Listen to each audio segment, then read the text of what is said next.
Industry hero Vishal Telugu ప్రేక్షకులకి కూడా సుపరిచితమే. అయితే హీరో విశాల్కి కరోనా వైరస్ సోకిందని చాలా రోజులుగా ప్రచారం జరిగింది.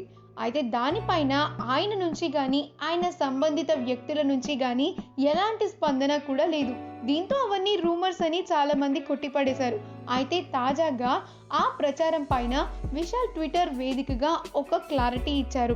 తనకి కరోనా సోకిన విషయం నిజమే అని ధృవీకరించారు. అవును, నా తండ్రి కరోనా వైరస్ బారిన పడ్డారు.